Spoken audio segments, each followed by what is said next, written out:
Lucy, thanks very much. Last week, Gary Dobson and David Norris were handed life sentences for the murder of Stephen Lawrence 19 years ago. Stephen was 18 when he was stabbed to death near a bus stop in South London.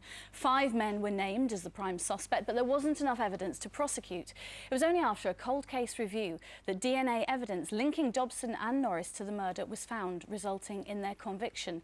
Well, Stephen's father, Neville, joins us now for his first live television interview since the 2 men were sentenced. Neville, thank you very much for being with us. Good morning. This morning.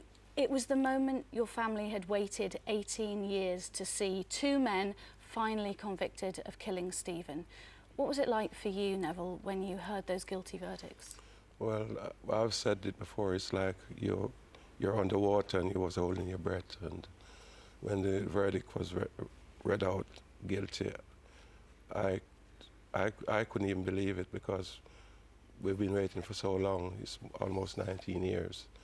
And tears just started to roll out of my eyes, and the relief that one of the things which I've done over the years is to make a promise to myself that I would never dance again until somebody was doing time for the murder of my son. Did you really? And this weekend I was able to dance for the first time in 18 years. It feels a sense of relief. Yes, it's like a watershed in a sense for me.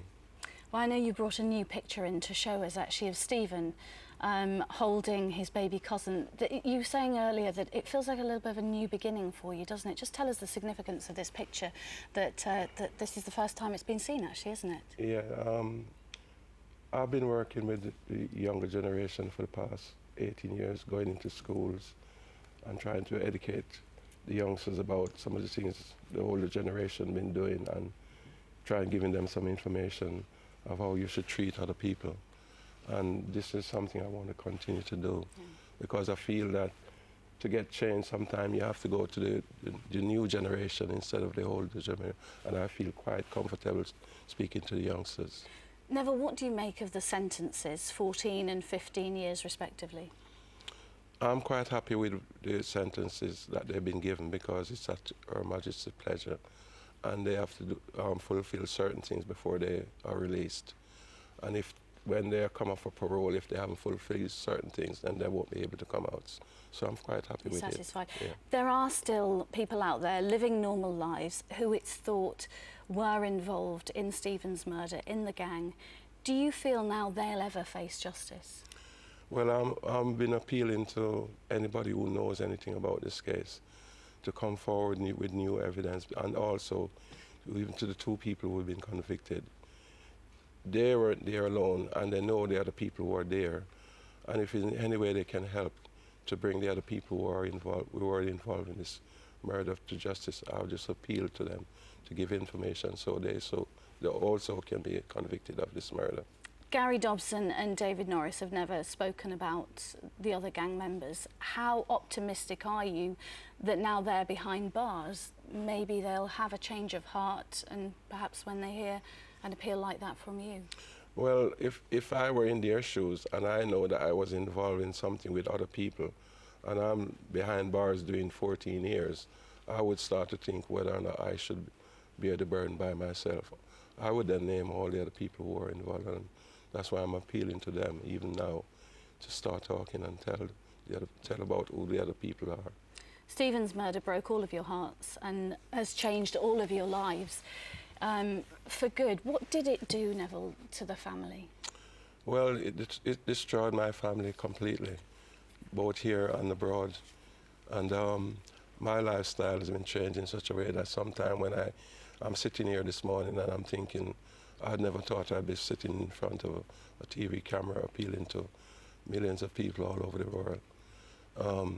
Over the past 18 years, it's been very, very hard to keep going.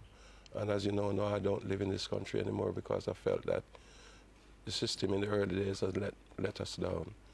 And the only thing that I feel really good about is that the death of Stephen has touched so many lives and gives people the chance to do things which I've always said, we have always waited for a disaster for us to put something which right.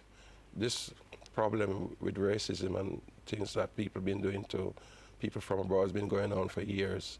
but nothing was done to try and stop it. And my son's life has changed all that, and I'm pleased about that. So But I would some rather, good, you can see some good. yeah, I would rather that my family didn't have to pay such a heavy price for something like this to happen. Well, your other son, Stuart, spoke yesterday very movingly in one of the Sunday papers about the effect it had on his life. And he said in some ways he felt he lost his mum a bit because, of course, Doreen campaigned, like you all did, tirelessly to bring people to justice. Do you see that some of his childhood was lost? And also, of course, your marriage broke down, didn't it? Well, both my other children, they've been through a lot. And in the early days, I tried to protect them from being involved too much. Now that they're older, they're now adults, they'll have to make the decision what they do and how they're going to try and justify some of the things that's been done to us. When you look at Doreen now, standing in court, a diminutive figure, a tear rolling down her face with those guilty verdicts, she's really gone to the heart of the nation, really. Everybody admires her for her tenacity and what she's done. Do you admire and respect how she's tirelessly campaigned to make this happen? Well, both of us has done different things in different ways, and I had to go through introduction to counselling to understand how people deal with things, because sometimes you feel as because you're going through certain things, the other person should be doing it the same way. But then pain and suffering, especially something like this, which you've lost one of your son or your daughter, it makes you maybe do things that you even don't realize that you're doing. So I respect what she's doing, and I'm sure she respects the way I'm trying to put things right by focusing on the younger generation and giving them information so they can make decisions in their later life. Neville, you're 69 now. I know you're celebrating your 70th birthday in March. Do you still have the energy and the drive to continue to try and get further convictions for Stephen's death? Well, I didn't know I'd be sitting here today, because about 2 or 3 days after the death of my son, I said to myself, 50-odd years old, I wish they had killed me instead, because Stephen was just starting his life. And I just hope and pray that I'm able to continue with the help of others to try and make things better for people, young people in the later years. Neville, it's wonderful to talk to you. We wish you well. Okay then, thank you very much. Good luck with everything. Thank you for coming in. Okay, it's fast.